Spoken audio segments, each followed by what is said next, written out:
Hello, this is Norman. We're going to continue our study of Psalm 119. Today we're looking at verses 89 to 96. So if you'd like to, you can go ahead and read along with me.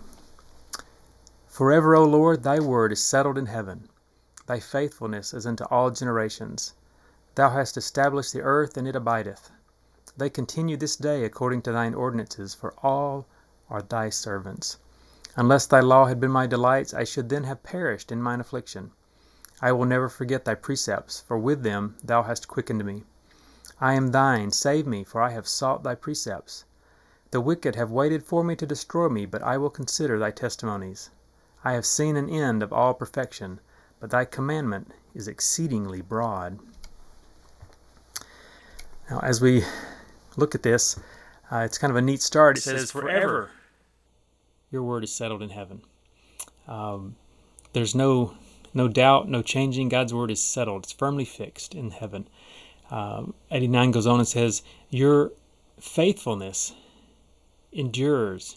It's for all generations. You've established the earth, and it abides. It stands. It's established. It's not going to be taken away from you or changed by anything that man does. Your faithfulness endures. You have set the earth in motion. You have set time in motion.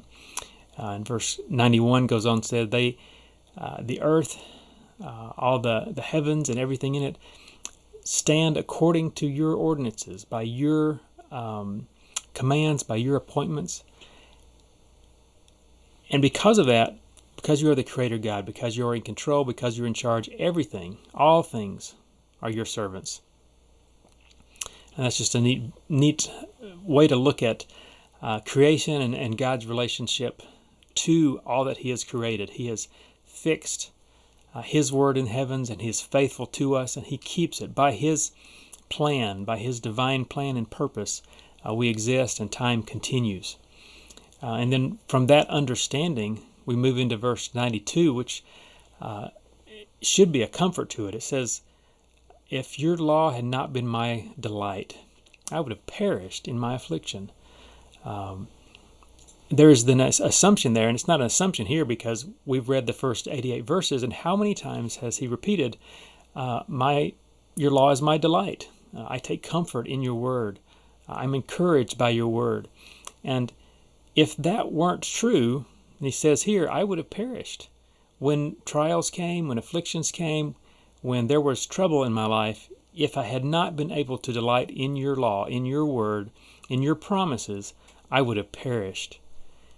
But because I did, then we can go on to verse 93.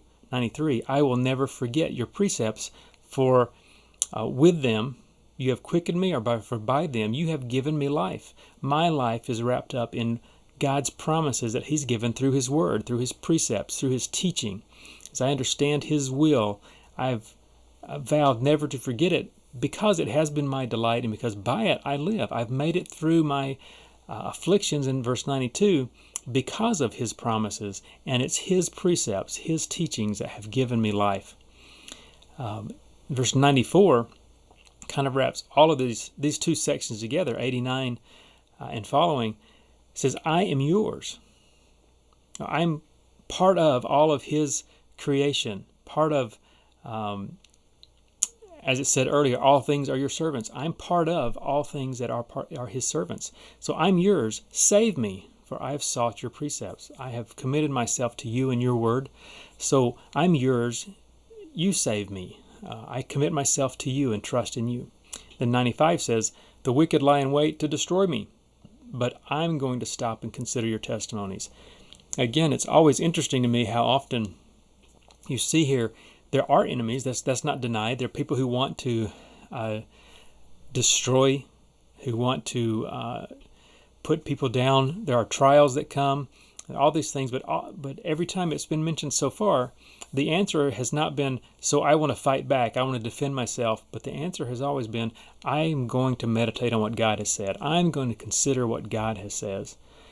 And verse 96 says part of the reason why is I've seen a limit, an end to all perfection. I've seen things on this earth that people do well, but there's an end to it. There's a limit to how close to perfection we can come, and anything that we make well, there's a limit to how long it lasts. But your commandment is exceedingly broad. God's commandment is, this is a verse that's maybe a little bit difficult to say exactly, but my reading of it, in light of the first half, there's a limit to all perfection on this earth. But God's commandment, there is no limit. It's broad. His commandments go on and on. His perfection covers all of that, everything, from His creation to His work in our life, His salvation. His word is broad and is perfect without those limits. And that's how I would read verse 96. But here you have another section where we are challenged to focus on God and His eternal faithfulness, the fact that we stand and are saved by Him and by His word, that we have the example of turning to Him and calling on Him, save me, and I'm seeking out your will and your word, and that His law has been a delight again. We see again that challenge to continue to look to God's word, God's law, for hope and for help in times of distress. And hopefully this is what you're doing right now, seeking God in the midst of whatever troubles you find yourself in today. Thanks for joining us, and we'll see you next time.